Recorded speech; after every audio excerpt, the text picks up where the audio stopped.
It's a Saturday we have looked forward to the entirety of the season. It's week 7 of the 2024 college football campaign. It's College Football Today live right here on this Saturday on SportsGrid. He is the mastermind of the college football pigskin. That is Joe Lisi. He is OK Dubs. That is Kevin Walsh. And I am Ben Stevens. 3 ranked versus ranked top 25 tilts on this second full Saturday of October. And many more other games across the marquee that are crucial for conference championship races and, of course, the hunt for a college football playoff. So I better not hear on this desk that we have not circled Saturday, October 12th since the schedule came out back in the summer months. That's right, Mastermind. Not at all. I'm chomping at the bit. Are you kidding me? We have rivalries, Oklahoma, Texas, Florida, Tennessee, 2 Big Ten battles, Kevin, Oregon and Ohio State, and Penn State, USC. This is going to dictate the top 25 conference championships, national championship odds. And let's get it on, baby. Buckle up. We got a Saturday here. It's a big slate. It's maybe the best slate. It means I got to bring my best. I feel fantastic. I feel loose. Do you fast and loose? Whoa, I don't know. Maybe we'll slow it down. All right, check Panther. I'm telling you, I'm ready to rip it and run it here, though. I love this slate. UMass Mizzou at noon. Oh, come on now. Sneaky one. I'm in the mix. Now you're excited. a Mizzou guy. No. And a good placement for the game at noon Eastern Again, time. the UMass Mizzou game got more respect than when they were playing Boston College. It's noteworthy. A lot of good games early, but the marquee matchups on this second full Saturday and week 7 starting at 3:30 p.m. Eastern time and later. Earlier in this season, at the end of September, we had a game of the year with anticipation and atmosphere in Tuscaloosa, a top 5 tilt between Georgia and Alabama. Would it match the hype? Would it exceed even our highest expectations?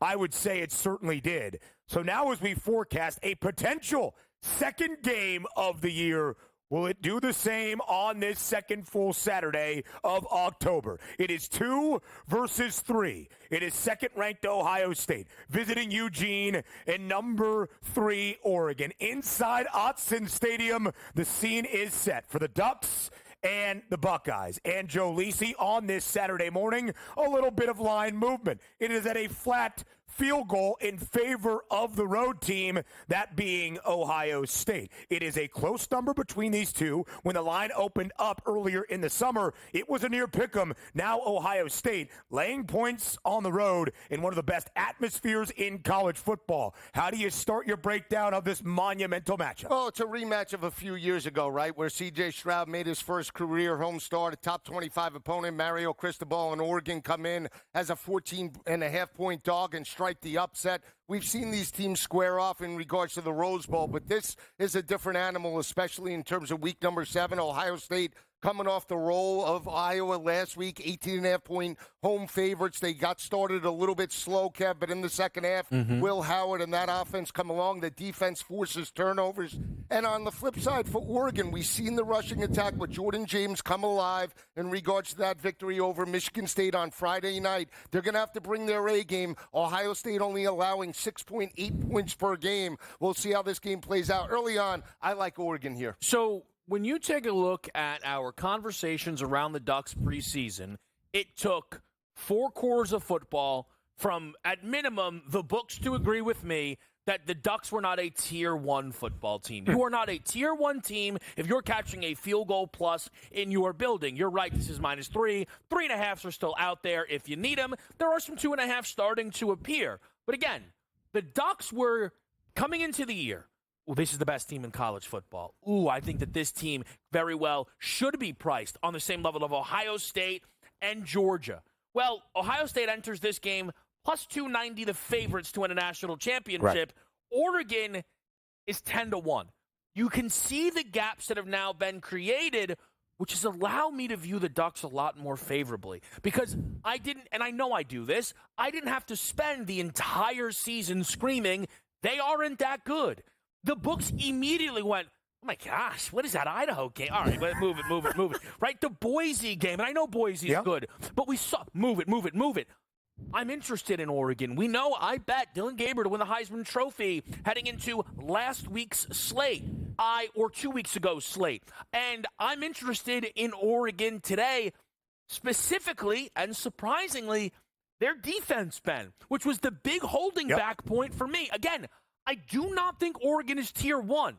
It doesn't mean they can't win a football game like this at their own building. I'm looking at Ohio State's team total under 28.5. What is intriguing is still a plus 230 price on Oregon, the newcomers to the Big Ten, with the second best number to win the conference championship. Entering the year, Ohio State the favorites at plus 125. Now it's minus money on the Buckeyes. A 2-1 price on Oregon is now plus 230. So as we start to break down this matchup, and of course we'll get to all of the changes in the college football playoff odds in the chase for a national championship as well, after a chaotic opening Saturday and weekend of October in week number 6. But it's one of the beautiful things, guys, about the uniqueness that is college football. On a slate last Saturday that looked a little bit lackluster, but we had 7 ranked teams on the road booked as a touchdown favorite or greater against an unranked foe.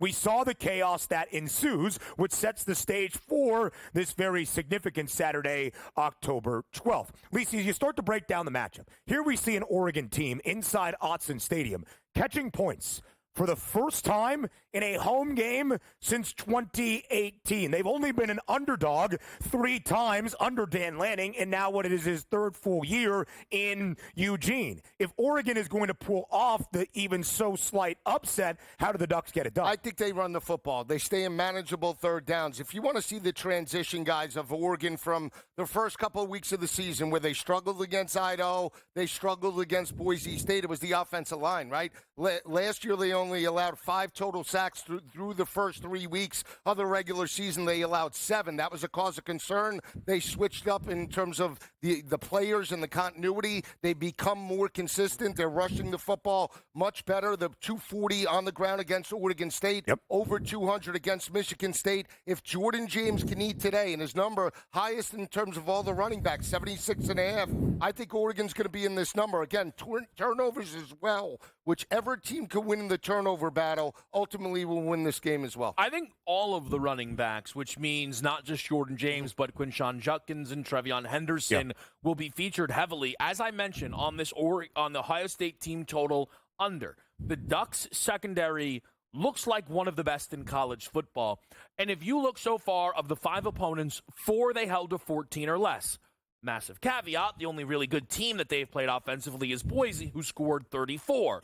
However, Maddox Masson in that game went 17 of 40 for 148 yards, 3.7 yards per pass attempt.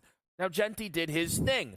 But mind you, Boise was able to get to 34 due to more time of possession than typically would have warranted. Oregon had 2 specials touchdowns in those games, which brought the Broncos offense back on the field more again than it would have been here. And one thing that you've been singing this season is questions around Will Howard. I think that Will Howard is good enough for Ohio State to cross the finish line. But I don't think Will Howard is a Heisman contender. I don't think this is one of the best, 5 best quarterbacks in college football, Ben, here. So I think that if at any point that team has to go to the air, for sure, turnovers are in play. There's a lot of talented pieces at his disposal for Will Howard offensively, and Chip Kelly back in a familiar setting for him, of course, inside Autzen Stadium. When you talk about wide receivers, there aren't many better at the freshman level or in FBS than Jeremiah Smith, but as you pointed out last week, and as we saw, Emeka Egbuka is the leading receiver for Ohio State in terms of receptions and perhaps targets from Will Howard. Oregon's defensive front, much better in its first 2 Big Ten games. This, its best test of the season. We keep it in the Big Ten. Up next.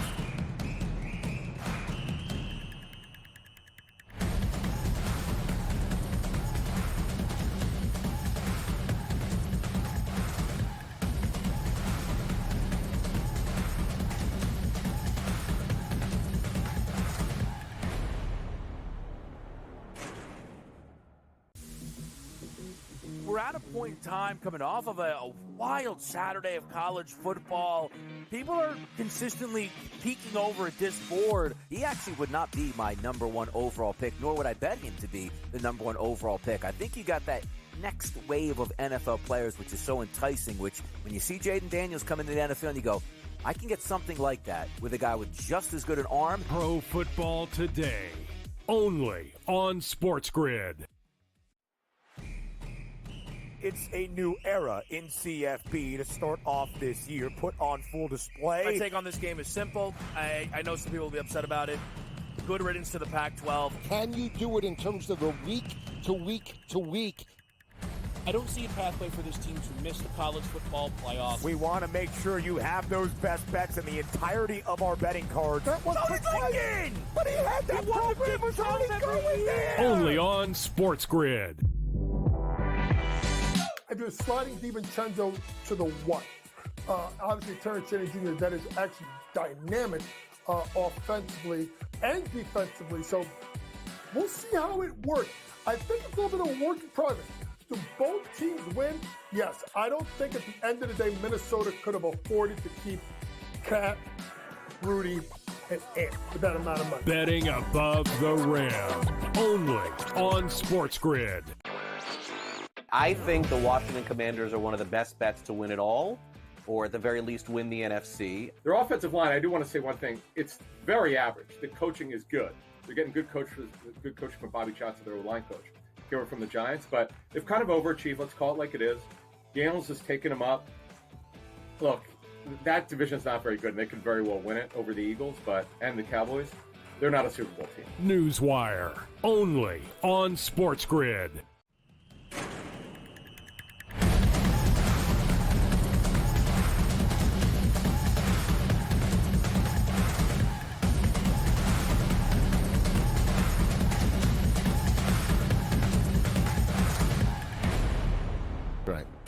Live right here on College Football Today. It's the second Saturday in October on SportsGrid. Joe Lisi, Kevin Walsh, and Ben Stevens. A couple of new Big Ten matchups that highlight the slate on this Saturday. We talked about 2 versus 3 inside Autzen Stadium. Third-ranked Oregon playing host to number 2 Ohio State. A week ago, we probably thought our next game inside the L.A. Memorial Coliseum between USC and number 4 Penn State also had the potential of being a top 15 or top 10 tilt. But the Trojans, one of those 7 teams ranked on the road last week, laying more than a touchdown, that also found the fate of 7 teams that were ranked last weekend and were upset. USC losing to Minnesota 24-17 on the road in the Twin Cities. And Penn State, despite a very slow offensive start, does get a victory at home over UCLA, albeit not a cover. In fact, the Nittany Lions,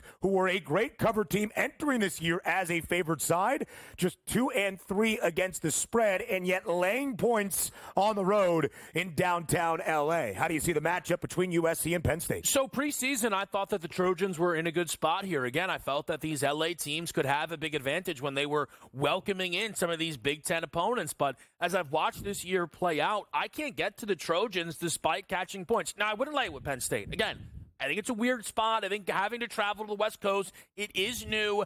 And we know that Penn State, when they step up in competition, has struggled. But is USC a step up in competition? Because, look, they beat LSU in week number 1. That, at this point now, feels like a year ago. And the game where it was close with Michigan doesn't look as great in the limelight anymore, as the Wolverines are about to have a significantly down season. Wisconsin, they won by 17. And they didn't deserve to win by 17. They were down double digits at the break. You lose to Minnesota. All of a sudden now we're looking at this USC team, and, man, they don't look the level. They really don't. But I couldn't get to the Penn State line either.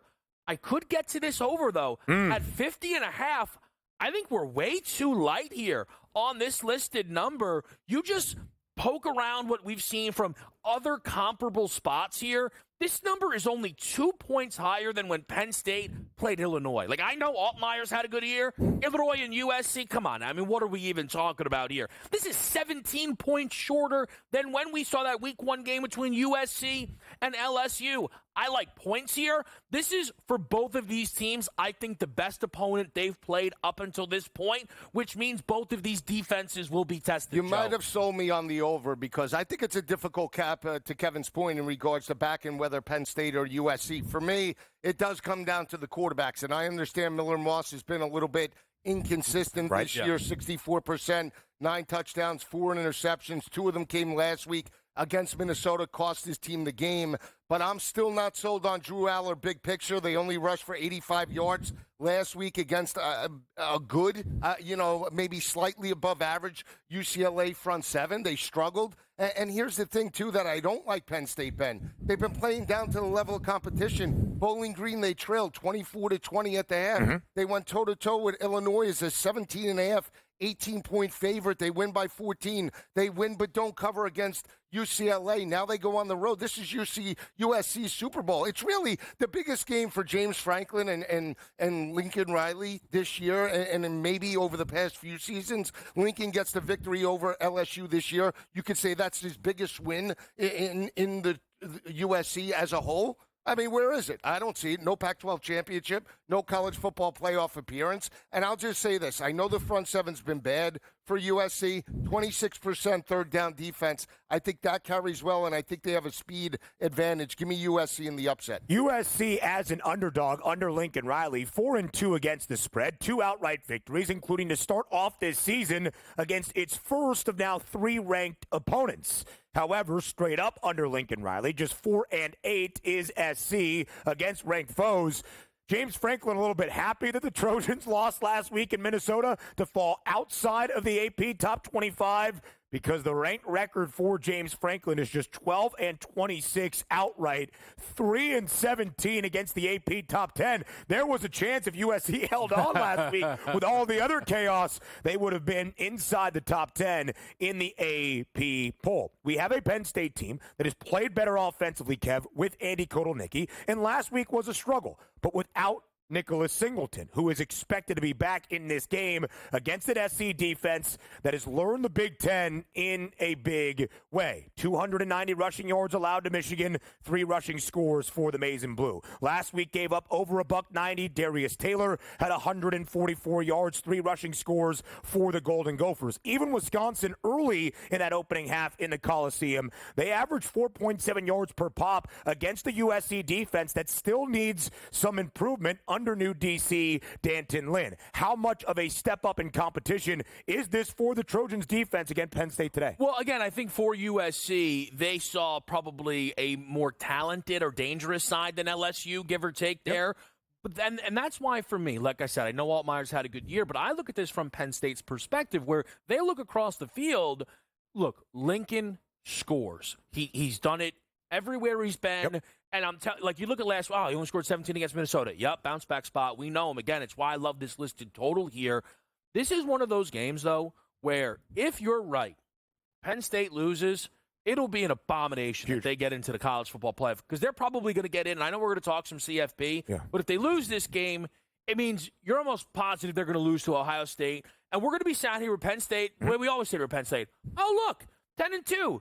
Beat every jabroni on the schedule, lost to every good team, but now this year we'll force them into the playoff.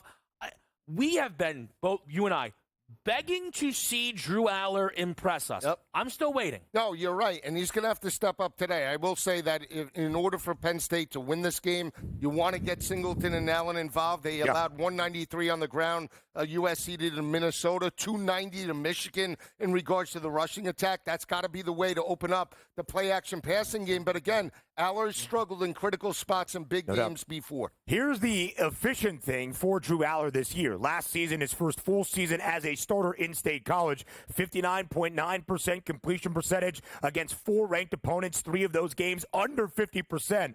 71% this year. He has been more efficient and clean with the football. Meanwhile, Miller Moss, 4 interceptions in the 3 Big Ten games for SC. The changing CFP markets next.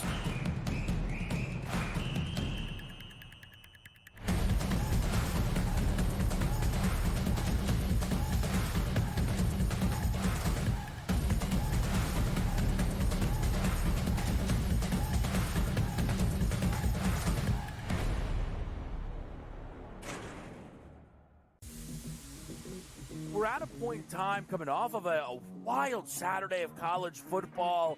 People are consistently peeking over at this board. He actually would not be my number one overall pick, nor would I bet him to be the number one overall pick. I think you got that next wave of NFL players, which is so enticing, which when you see Jaden Daniels come into the NFL and you go, I can get something like that with a guy with just as good an arm. Pro Football Today, only on SportsGrid. It's a new era in CFP to start off this year, put on full display. My take on this game is simple. I know some people will be upset about it. Good riddance to the Pac-12. Can you do it in terms of the week to week to week?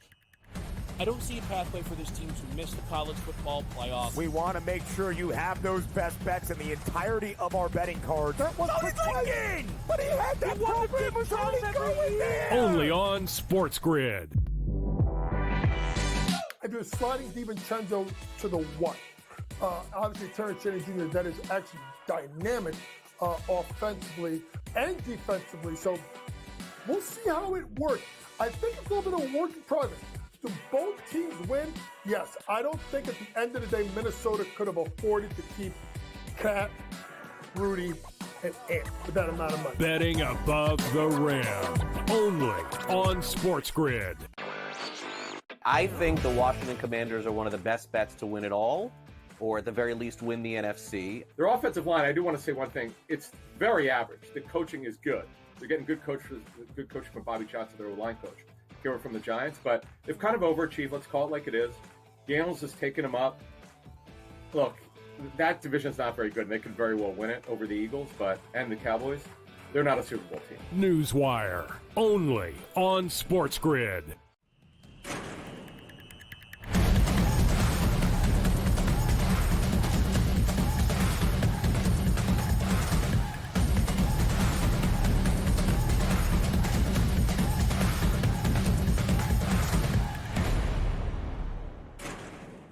It's the second Saturday in October. We've got 3 ranked versus ranked top 25 tilts that we will continue to preview here throughout the entirety of the show and in the opening hour. The first Saturday of October, as we tried to build the atmosphere and excitement a week ago, we shared, oftentimes in college football, when it appears quiet, it in fact can be quite hectic, as we saw. 7 ranked top 25 teams a weekend ago losing. That was the most we have seen in a single weekend since the 2018 college football season. 5 of those 7 ranked teams ranked inside the top 11 and lost those games as well. So that has certainly changed our picture of the college football playoff and the chase for a national championship. Kev, of course, Alabama suffered the defeat last week in Nashville against Vanderbilt, outright as a 22.5-point favorite. The Crimson Tide were number 1 in the country and a minus 1,200 price to reach the college football playoff. That has fallen off. But in this new era, it should be noted, as you see the market movement week over week after the chaos of week number 6, there are still chances to be had. Right here in this list, it's the 5 teams ranked inside the top 11 that were beat last week. Please note, Missouri and Michigan were underdogs. Yeah, so I, this week on Game Time Decisions, went through what I thought were the 5 best bets you could place inside the make-miss college football playoff market. And what I thought the best bet was, and the bet that I made, was Alabama to miss the playoff at plus 400. Preseason, this team was even money to make. They beat Georgia. I understand what that does. They lost to Vanderbilt. That is about as close as you can get to canceling it out. The reason that they held steady within this market, steady in the AP poll, likely steady in the always important Ben's top 10, is the chaos around them. But that is where the value is created. Look at the Alabama remaining schedule. Do you think they're running the table? No shot. At Tennessee, at LSU, I see a split there, at best. And then you look at the remaining SEC games. Playing South Carolina today, a still-ranked Missouri team who could be dangerous. The Iron Bowl, which is the Iron Bowl, something a lot of people forgot about last year. And at Oklahoma, who will be desperate to knock off one of these top teams at some point this season. I believe that Alabama finishing 9-3 is very on the board, which is plus 200 for them to go under a 9.5 live win total. I'm getting double the number, Lisi, for them to miss the CFP. A team that lost to Vanderbilt, I think it's great value. Yeah, it's a great look, and let's not forget, 9.5 was the preseason win total for Kalen DeBoer in regards to this matchup. I thought they would have 3 losses. Now, I thought one of them would come to Georgia and never saw the loss to come in to Diego Pavia and Vanderbilt last week. That's a team that they had beat 12 straight times. But the biggest factor for me, to Kevin's point, about why I can't back Alabama right here, right now, to make the college football playoff, Ben, it's the defense. I mean, we talked about it. Forget the offense. Forget Milroe. He's dynamic. We know he could put up 35, 40 points a game. That defense, from what we saw in the second half against Georgia to what we saw against Vanderbilt, rushing for over 5 yards per carry, holding them under basically their average and 100 yards for the game, that would never happen in a Nick Saban coach team, and that is the biggest reason why I'm backing off Alabama, and I like to look. I'm not betting it per se, but like I said, when I broke it down, I had them at 9-3 at the start. And listen, Alabama has the opportunity for the first time under Kalen DeBoer for the 23rd time since the start of 2007, the Nick Saban era in Tuscaloosa, to show the resolve after a loss today, favored by 3 touchdowns at home against South Carolina. This is a huge Saturday. Next Saturday, also heavily significant, especially in the SEC. It's Texas, it's Georgia, it's the 3rd Saturday in October. It's Alabama and Tennessee. The Crimson Tide open as an early 2.5-point favorite on the road on Rocky Top next weekend against the Vols, who also looking to bounce back from the loss last week to Arkansas. They're a 2-touchdown plus favorite today against Florida. As we show the college football playoff odds as a whole, Ohio State, the national championship favorites, the strongest price at minus 1,600. Texas now back to the number 1 team in the country. We'll preview the Red River rivalry in just a moment, minus 1,100. But you still see Alabama and Georgia, both with a loss this year, at a 5-1 price or greater. In fact, the top 10, Kev, all minus money. Yes, they are. The other bet that I mentioned, again, on the really, flourishing KW's Take 5. Of course. Notre Dame to miss is a plus price out there. It was around plus 120 earlier in the week. Notre Dame probably still has to win out to make it. A rivalry, but now as SEC programs at the Cotton Bowl next.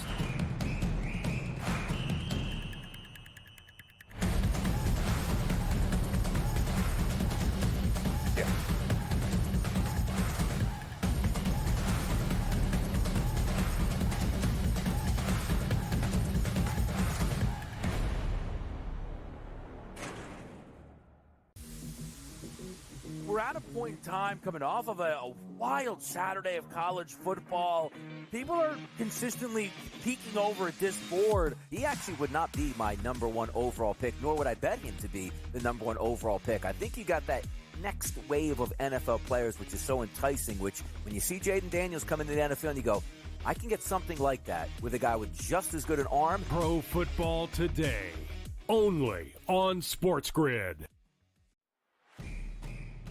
It's a new era in CFP to start off this year, put on full display. My take on this game is simple. I know some people will be upset about it. Good riddance to the Pac-12. Can you do it in terms of the week to week to week?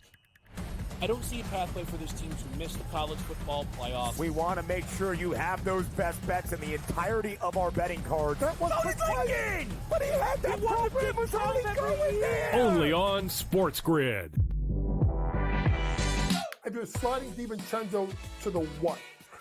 Obviously, Terrence Jennings Jr., that is actually dynamic offensively and defensively. So we'll see how it works. I think it's a little bit of a work in progress. Do both teams win? Yes. I don't think at the end of the day, Minnesota could have afforded to keep Cat, Rudy, and Ant with that amount of money. Betting above the rim. Only on SportsGrid. I think the Washington Commanders are one of the best bets to win it all, or at the very least win the NFC. Their offensive line, I do want to say one thing. It's very average. The coaching is good. They're getting good coaching from Bobby Johnson, their line coach, here from the Giants. But they've kind of overachieved. Let's call it like it is. Daniels has taken them up. Look, that division's not very good, and they could very well win it over the Eagles and the Cowboys. they're not a Super Bowl team. Newswire, only on SportsGrid.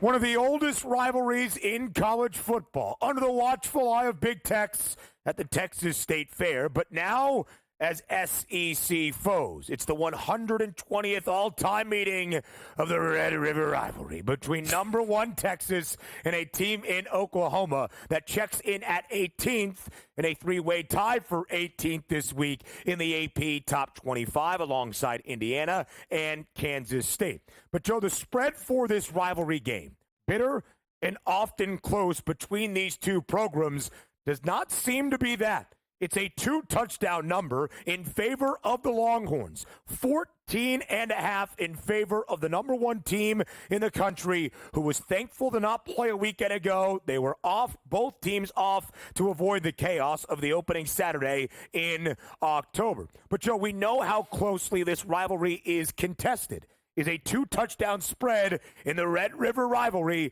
a little bit too rich for your blood? No, I like Oklahoma here. I'm going to take the points in regards to the rivalry aspect. I understand that Quinn Ewers potentially is back under center, and Texas has those playmakers on the outside, and their defense has stepped up just the way it did last year, Ben, holding opposing offenses to less than 3.5 yards per rush. Back end only giving up around 145 passing yards per game. It's going to be difficult potentially for Michael Hawkins, the freshman, in terms of this matchup to move the football. But I'll just say this. I like what I see out of Michael Hawkins in regards to the start a couple weeks ago against Auburn. And more importantly, Kev, I liked its defense of Oklahoma. They shut down Tennessee in the second half. They make adjustments. They're +8 in turnover margin. They've won the turnover battle in every game this year, except the loss to Tennessee. And they're holding opposing offenses to 30% on third down conversions. I think they make it ugly. I don't know if they win it outright, but I'll take the 2 touchdowns with the spread. So I am also on Oklahoma, but this could very well be a do as I say, not as I do type of game. I went through, you look at right now, 10 of the last 11 have been within 2 touchdowns, and 9 of the last 11 are within 1 possession. Okay, that's great. But historically, this is a rarity of a number. The last time we saw a number like this was when Vince Young was playing for Texas, and guess what? They covered that number. In fact, since 2000, we have seen this go 17-8 in Oklahoma's direction. Yet, they have the same amount of wins by more than 2 touchdowns. In 8 of the wins by Texas, half of them have been covering this number. And I don't really think Oklahoma pulls off the upset. Now, again, I'm still on Oklahoma despite that. I'm worried. I get to OU because of the bye week. It is a rarity, at least in the recent editions of this rivalry, that these teams are taking off heading into this game. Yeah. We have seen these teams usually play this game, beat one another up, grab a week of rest, come back still pretty beat up, not cover a big number against a bad Big 12 team, eke out a 4-point win, and that's kind of how the story goes. Since both of these teams are off bye, I now look towards Venables, Sark's incredible. Sark's clearly proven to be one of the best in the country. I think Venables is very good. I think he's done a really nice job with what he's at. Give him a lot of credit, man. Filling in for Lincoln Riley is not easy. Flipping Oklahoma's identity on its head, their offense is not good. The defense is absolutely legit. And because of that, I think they can hang around the 2-touchdown number where they have been giving everything they have into this rivalry game, Ben, to prepare and hang within 2 scores. And sometimes when the offense is so poor, it makes what the defense has to do and the burden on that defensive unit even more impressive. The Sooners, the 19th best scoring defense in the country, only allowing 16 points per game. Texas is the 2nd best scoring defense in the country, only allowing a touchdown per game on average. 3rd best total defense in the country. 2nd best passing defense. If there is a weakness for the Longhorns, it's defending the run so far, kind of. But they held Michigan to 3.5 yards per carry. And in both of the Power 4 games, that includes Mississippi State, just 3.5 yards per pop or less in both of those. Texas, like Ohio State and Tennessee, who we'll mention in just a little bit, one of 3 FBS programs around the country to rank top 10 in scoring in total offense, scoring in total defense. That's it. A minus 1,100 price on the Longhorns to reach the college football playoff. That's second best. So is the number 4 Texas to claim a national title. And this year, Joe, Texas has been a favorite in all 5 games, 4-1 against the number. But you mentioned how large of a number this is in favor of the Longhorns in the Red River rivalry, how competitive this rivalry series is, the 120th all-time meeting today at the Cotton Bowl.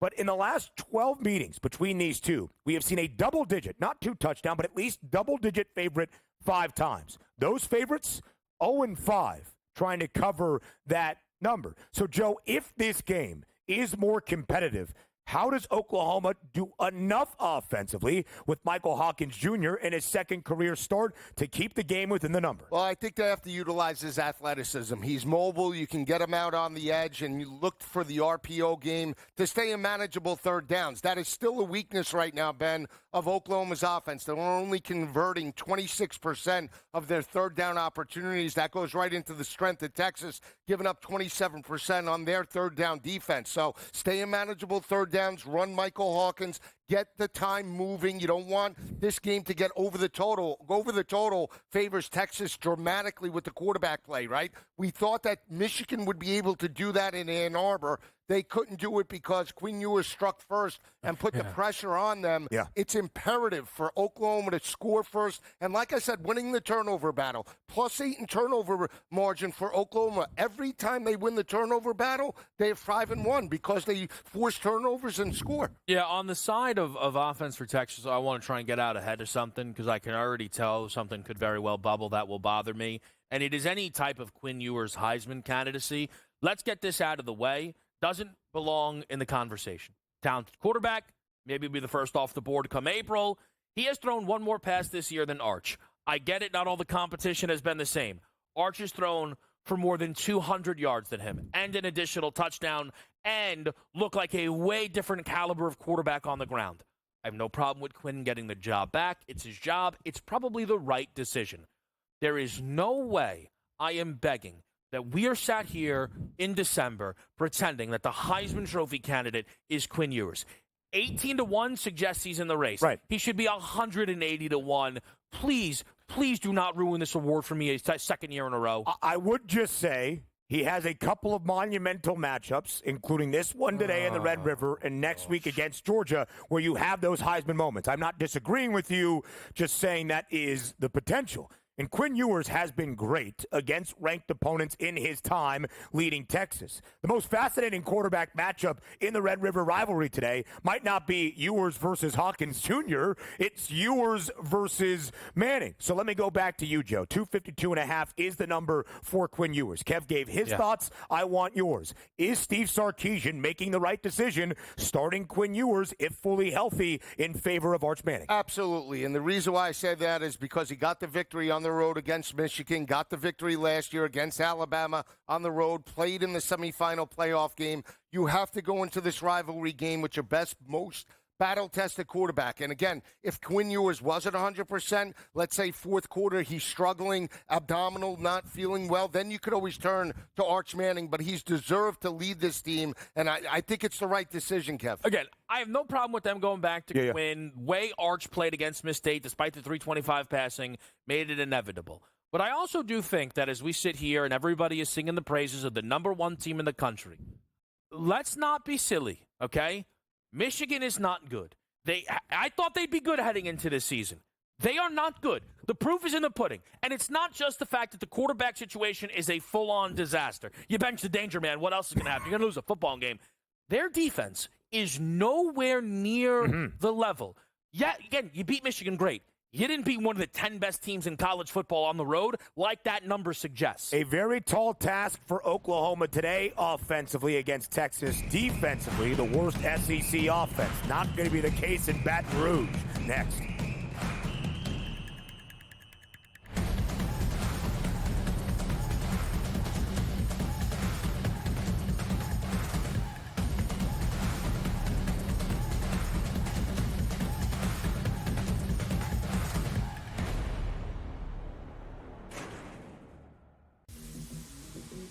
we're at a point in time coming off of a wild Saturday of college football.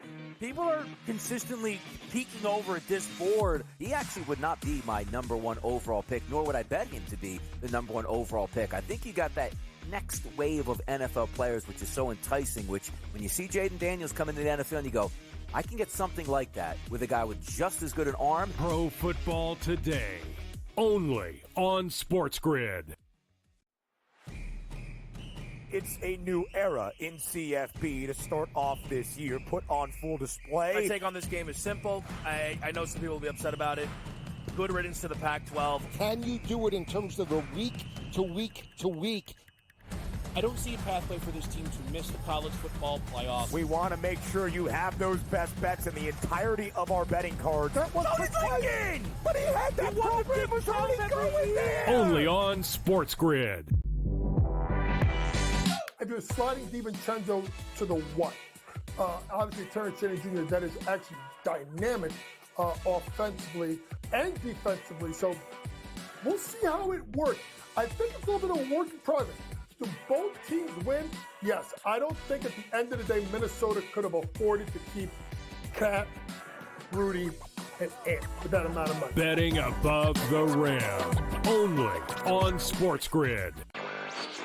I think the Washington Commanders are one of the best bets to win it all, or at the very least win the NFC. Their offensive line, I do want to say one thing. It's very average. The coaching is good.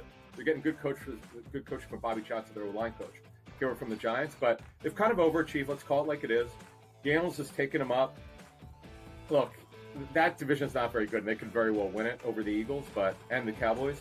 They're not a Super Bowl team. Newswire, only on SportsGrid.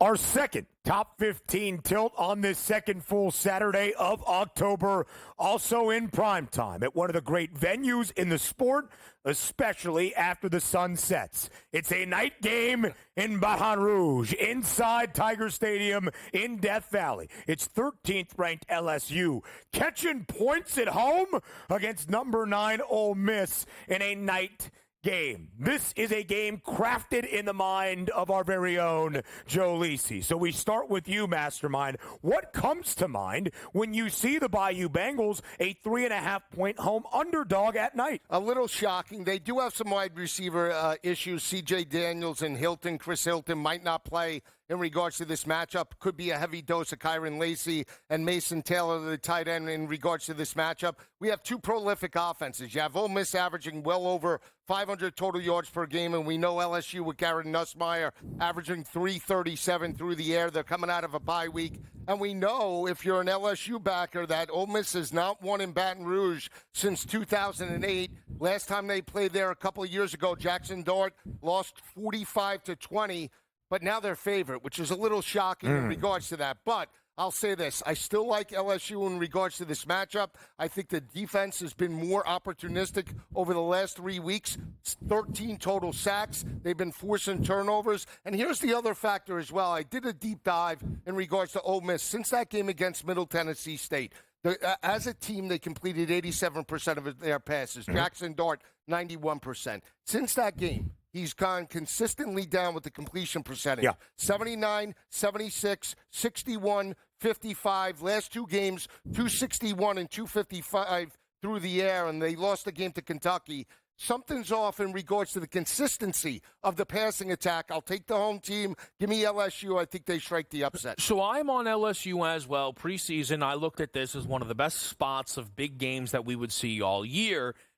Ole Miss is playing their 7th straight game, their 3rd straight SEC game. Tigers at home off a bye. The number is legitimately stunning to me that Ole Miss is laying 3.5 points. I think it shows that the books don't buy LSU at all. Yeah. They look back to the loss against USC. They, huge comeback. They needed to beat South Carolina, let UCLA in through the back door, losing Harold Perkins. The books are not believers in the Tigers, which is fine. To be honest with you, if this game was preseason, I would have said LSU. Yeah. I probably leave this alone. I think a field goal and a half, though, is just too strong when the spot is factored in, and I don't care. Do not tell me Lane Kiffin is better than Brian Kelly, because that evidence doesn't exist anywhere you look. I just want to add one more thing. If you're looking at this big picture, and Kev talked about, college football playoff odds, you're getting double the price of LSU where they were at the start of the year to make the playoff. Plus 125 now, before pre-kick August. Now it's plus 250. So feel like nobody's talking about LSU. They strike this upset. All of a sudden, they're playing with house money. I just want to – so no one is talking about them. Rightfully so, but I'm just saying. Yes, they truly have not earned anything. Like the 13, again, and I'm on LSU preseason. Right. They've done nothing so far this season. Their two biggest games, of course. They lost to USC as a 4.5-point favorite on the opening weekend of the year and left a lot to be desired on the road in Columbia against South Carolina. This a huge spot. And when it comes to night games inside Tiger Stadium, I'm not just using hyperbole to say it's one of the best venues and atmospheres in college football. All time, since 1960, the Bayou Bengals are 242, 61, and 4 straight up in night home games. That's a win percentage of .788 under Brian Kelly since the beginning of 2022. 11-0 straight up in home night games in Death Valley. It is as strong of a home field advantage as you will see in this sport. Of course, it is factored into the line. So let's talk Ole Miss. 5-1 straight up this year, booked as a favorite in all 6 games. Also 5-1 against the spread, bouncing back from the upset at home in Oxford to Kentucky a week ago, hammering South Carolina 27-3 on the road in Columbia. And here's one really big thing in my estimation, Kev, the defenses in this game.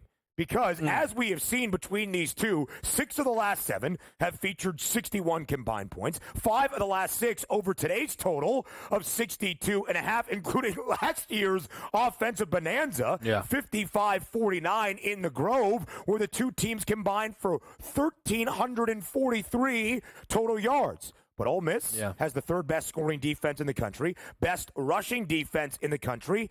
LSU still leaves a little bit to be desired under Blake Baker, but a lot better in their last game against South Alabama, who did enter as a top 10 scoring offense. How do you break down the defenses in this matchup? Well, Ole Miss, I think if you look right now, it's holding up strong. The performance against South Carolina is nothing to kind of stick your nose up at. Though the Cox did move the ball in that game, despite only getting 3 points. Of their 11 real possessions, 7 of them crossed into Ole Miss territory. The one thing that I'm really interested in here is, if I'm wrong, if you're wrong, Ole Miss gets the job done here, how we see their numbers move. I think Ole Miss, as much as I'm saying LSU doesn't deserve 13, Ole Miss should not be 9. Not at all. Very excited to see where they land in Ben's top 10. I really am. But if they win, they're going to the playoff. The schedule then sets up too beautifully for them not to go to the playoff.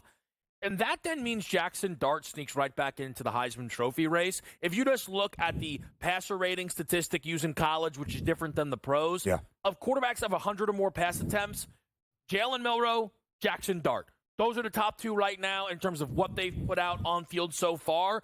If Dart gets a win here, Lisi, he's right back in the mix. Oh, absolutely. He's going to need a big performance. And again, one of his wide receivers, Watkins, might be down in regards to this matchup. That's another concern. Harris a little banged up. Yeah, again, that Harris they have a number for Harris, so we'll see. He's going to play. 91.5, leads all of college football, 885 receiving yards this year. So, for me, Kev's right. Obviously, you get that top 25 dominant road win, and you put up 350 plus with 5 touchdowns. You're going to be there. They're minus 130 to make the playoff right now. Garrett Nussmeier, though, LSU starting quarterback, a higher passing yards prop at 309.5. He has thrown for at least 285 in all 5 LSU games this year, averaging 330 yards per game. Multiple touchdown passes in all 5 as well. How does Alabama bounce back?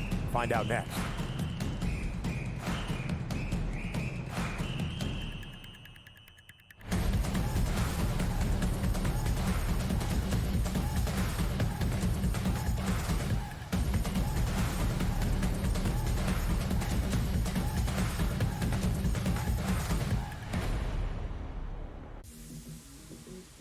at a point in time coming off of a wild Saturday of college football. People are consistently peeking over at this board. He actually would not be my number one overall pick, nor would I bet him to be the number one overall pick. I think you got that next wave of NFL players, which is so enticing, which when you see Jaden Daniels come into the NFL and you go, I can get something like that with a guy with just as good an arm. Pro Football Today, only on SportsGrid. It's a new era in CFP to start off this year, put on full display. My take on this game is simple. I know some people will be upset about it. Good riddance to the Pac-12. Can you do it in terms of the week to week to week?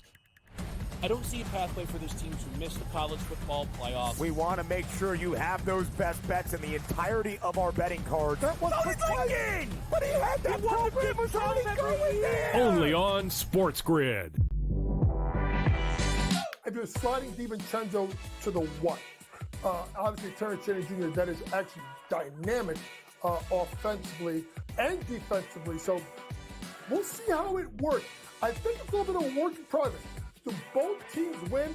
Yes. I don't think at the end of the day Minnesota could have afforded to keep Cat, Rudy, and Ant with that amount of money. Betting above the rim. Only on SportsGrid.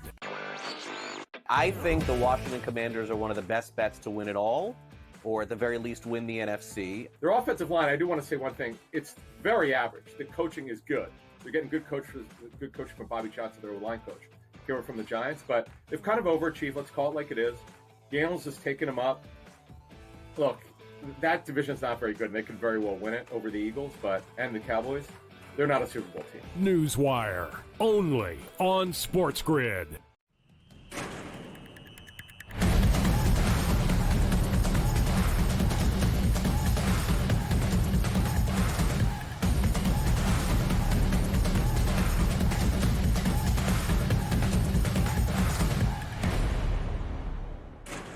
The opening Saturday of October featured chaos we had not seen since 1984.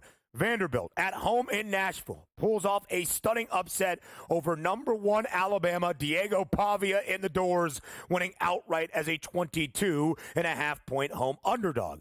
So how do the Crimson Tide respond today back at home in Tuscaloosa?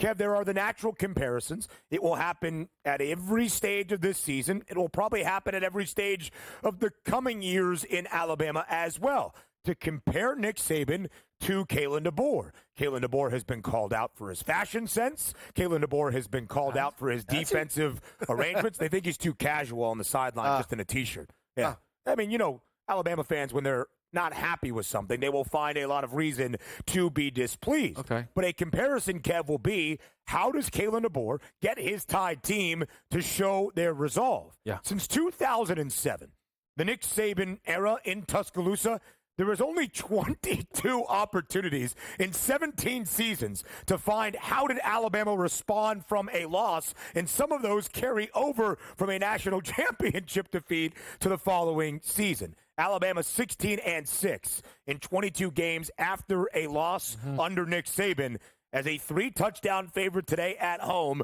against South Carolina. Kev, how does Alabama respond to a loss? Well, I don't go off of the Saban samples. I'll go off of the DeBoer samples. And while it's not as long, it is about as small.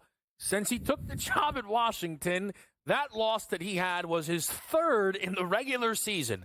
Again, Kalen DeBoer has proven to be excellent. However, the two losses that he had at Washington were not followed up with, hey, we got this, do not worry. They lost to UCLA. They went to Arizona State. No problem. We're laying 15.5. Oops. Well, they lost outright by 7. They gave up 45 points. Yeah. Well, then the next week, no problem. We're laying 2 scores to Arizona. They won by 10. They didn't cover. They gave up another 39. My bet in this game is South Carolina's team total over 14.5. If it was 13.5, it's a full best bet. At 14.5, I think they go through it, but I'm a little bit more cautious on the chance that Alabama in a show-up spot under DeBoer looks different than Washington in a show-up spot under DeBoer, where it's more defense first than offense first. But South Carolina scored 30-plus points against Kentucky, against LSU, and as I mentioned with the Ole Miss game, they moved the football a lot more than the 3 points scored suggest.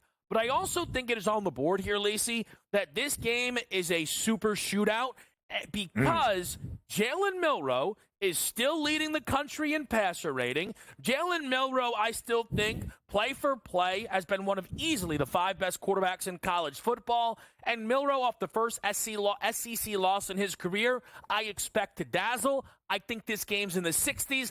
To take one from you, I altered it as high as 65 and a half. That has to make you proud. Yeah, no, I love it. I love the look. I can only look Alabama here. I'm not as confident in regards to South Carolina in regards to this matchup. I think they have an identity problem in regards to their offense. They only scored 3 points. I understand earlier in the year they were throwing it with Sellers. Robbie Ashford took over when he was hurt, and they had some consistency, putting up 50 against Akron. But here's the problem. You know, again, long third down situations. Offensive line has allowed 22 sacks on the year. I just see Alabama's front seven pinning their ears back, getting to Sellers, getting to Ashford. I don't care who's back there. The offensive line, for me, is a main problem for South Carolina. I think Milroe does eat in regards to this matchup. I think he throws it to open up the rushing attack later. I see probably 40-7. I lean to the under, but I'm not playing it because I don't like South Carolina's offense right 42, now. So now let me ask you, because I think if you're going over here, there has been a lot of concern about this Crimson Tide defense in the last 6 quarters. They gave up more than 500 yards of total offense to Georgia. In the last 6 quarters, second half against UGA, last week against Vandy, who had more than 400 total yards, and Pavia accounted for 300 of those 400, 67 points, 784 total yards. Opponents are converting at 54% of their third down rates. And Lisi Guy, last week you talked about an Alabama team pinning its ears back.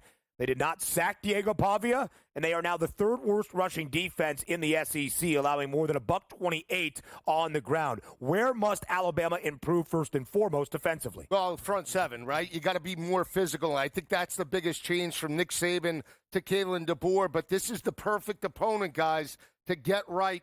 We'll see if it plays out. I still believe under DeBoer, get right means Milroe puts 40 points on any opponent. Jalen Milroe has been very good this season. Hour 2 starts with Ben's Top 10 next. Ooh.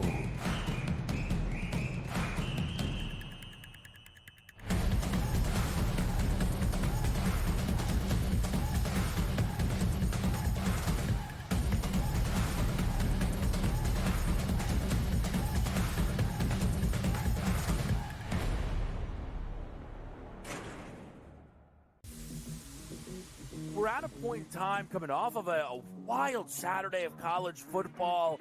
People are consistently peeking over at this board. He actually would not be my number 1 overall pick, nor would I bet him to be the number 1 overall pick. I think you got that next wave of NFL players, which is so enticing, which when you see Jaden Daniels come into the NFL and you go, I can get something like that with a guy with just as good an arm. Pro Football Today, only on SportsGrid.